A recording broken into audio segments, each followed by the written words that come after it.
Quick counter is one of the most powerful play styles in eFootball right now, but it can also go completely wrong. In this video, I'll show you 10 tips to attack and also defend effectively using the quick counter. Let's start with attack. Tip number 1, know when to use the through pass. Now, in quick counter, unlike long ball counter, not all your players are trying to run in behind the defense at the same time. Most of the time, your players will actually be available to receive the ball to feet. So instead of forcing passes forward, you need to be comfortable passing the ball around and moving forward. The mistake a lot of people make is using the through pass too often or using it when it's not the right moment. And most of TE time, you just end up giving the ball away. So the right way to play is simple. Use normal passes to move the ball, keep it moving, and wait. Wait until you actually spot a player making a clear run in behind the defense. That's when the through pass becomes effective. Because like I've said in many of my videos, a through pass when a player is standing in front of you will almost never work. And in quick counter, since not everyone is constantly running in behind, you will always have options to play to feet first. So be patient, pass the ball around, and only use the through pass when the run is actually there. Tip number 2, spot the run. Now, as you move the ball forward and keep passing, you'll notice something. The players closest to the ball carrier will usually try to make runs in behind the defensive line. Sometimes it's one player, sometimes it's two, but it's never everyone at the same time. It's usually the players that are in the best position to receive the ball. So your job is to train yourself to actually see those runs early. Because if you don't spot them, you'll miss the opportunity completely. And this is where most people get it wrong. They either don't see the run, or they play the pass too late. So instead of just playing blindly, you need to start paying attention to movement. Watch your players, identify which run is the best option, and then play the through pass at the right time. Because once you get that timing right, it becomes very easy to break through the defense. Tip number 3, don't joke with 1-2s. Now, in the previous tip, I told you to train yourself to spot the runs. But now, I'm going to give you a cheat code. Like I said before, the player closest to the ball is usually the one most likely to make the run. And this is where 1-2s come in. Because once you pass the ball, that same player will naturally make a forward run to receive it again. So most of the time, after making that pass, you should already be thinking about the 1-2. Now, the key thing here is this. Before you even pass the ball, you should already know it's going to be a 1-2. That decision has to be made early. Because if you hesitate, you'll miss the timing completely. Now, as you can see, this isn't guaranteed to work every single time. But if you get the timing right, it will work for you most of the time. And in quick counter, this is one of the easiest ways to create chances and break through the defense. Tip number 4, apply the high press. Now, the main way to defend in quick counter, or the best way, is pressure defending. That is dash and pressure. But there are a few things you need to understand, and a couple of reasons why this is so important. First, quick counter thrives on winning the ball as high as possible. The higher up the pitch you win the ball, the easier it is for you to quickly counter your opponent and score. Pun intended. As you'll see from most of the examples I'm showing, a lot of the goals come from winning the ball in the opponent's half and attacking immediately. This is one of the easiest ways to score in quick counter. Now, the second reason is your defensive line. Your line is going to be very, very high. And if your line is high and you're not pressing the ball, one single through pass can break your entire defense. Because let's be honest, even though defenders' speed has improved, they still cannot outrun attackers. So if you're not applying pressure, you're leaving yourself exposed. That's why you have to stay on pressure, to disrupt the pass early or stop the play before it even develops. Now, the third reason is how the game naturally works. When you lose the ball in quick counter, you'll notice that the AI-controlled players, the ones you're not controlling, naturally move towards the opponent and stay close, ready to press. So you're already in a good position defensively. That's why it doesn't make sense to drop back and match up. You're already close to the ball carrier. And like I've said in many of my videos, when you're close, it's much easier to step in and win the ball than when you're far away. So instead of backing off, commit to the press and win it back quickly. Tip number 5, cursor change. Don't ignore it. Now, especially if you play with a bad network, where your connection fluctuates, where you have high ping, this becomes very, very important. With this pressure style of defending, you need to go into your settings and switch your cursor change to either semi-auto or automatic. But personally, I prefer semi-auto because it gives you more control compared to automatic cursor switching. Now, what this does is simple. The AI helps you switch to the player closest to the ball carrier, so you can press immediately. So instead of struggling to manually select the right player every time, the game is already putting you in the best position to defend. That way, all you need to focus on is pressing. Tip number 6. Learn how to anticipate cursor changes.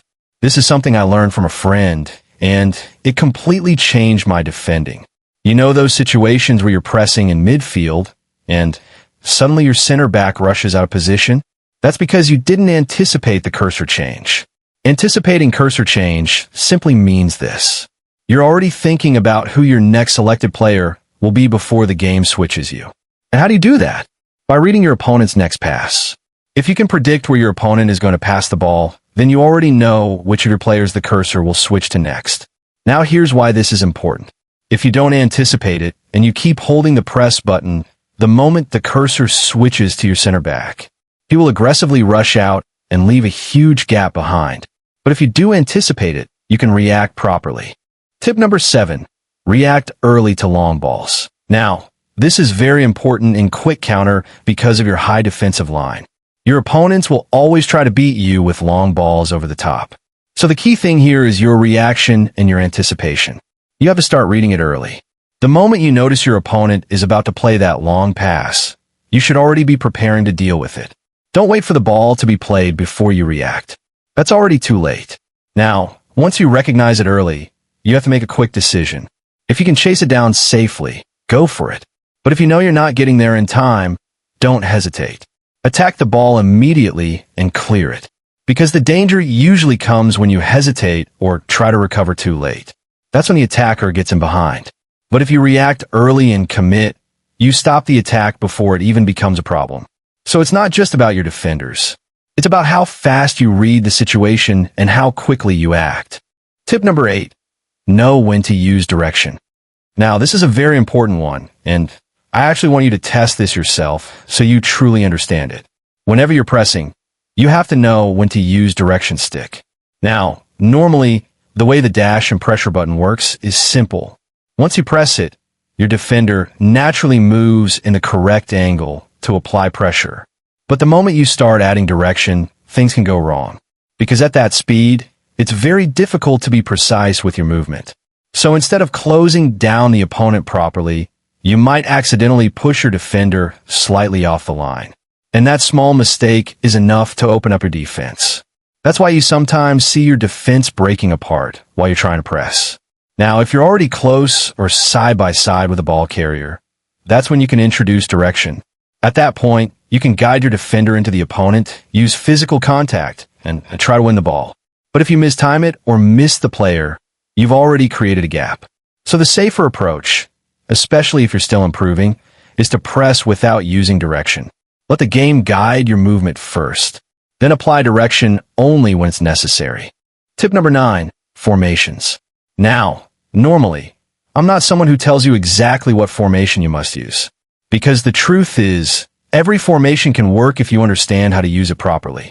But with quick counter, there are certain types of setups that naturally give you more success.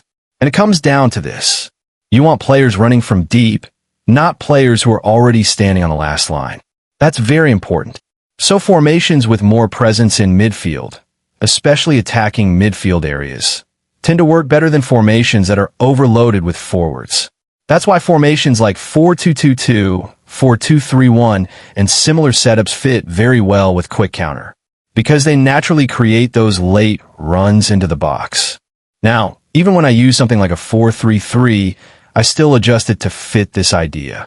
Instead of keeping my wingers very high, I like to use them as supporting strikers.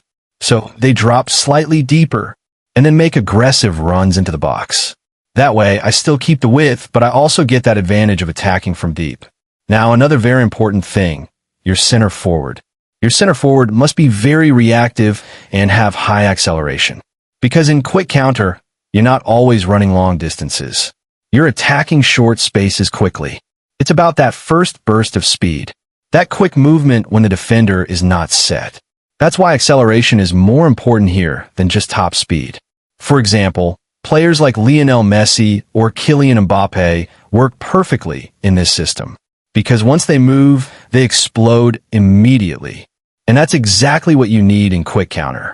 So instead of focusing only on speed, focus on players who can accelerate quickly, react fast, and attack space instantly. That's what makes the system work. Tip number 10, and I saved this for last. Learn to recycle possession. Now, there will be moments in quick counter where your attack just gets stuck. The defense is already set, and if you try to force it, you'll most likely lose the ball. And once you lose the ball in those high central areas, it becomes very dangerous. That's one of the easiest ways to concede. So instead of forcing the play, recycle the ball. Play it back, reset, and build again. Because when you recycle possession, you naturally drag your opponent out of shape. And once they step out, you can attack again, and your quick counter becomes effective again. So don't rush it every time. Sometimes the smartest move is to reset and go again. If this helped you, drop a like, subscribe, and I'll see you in the next one.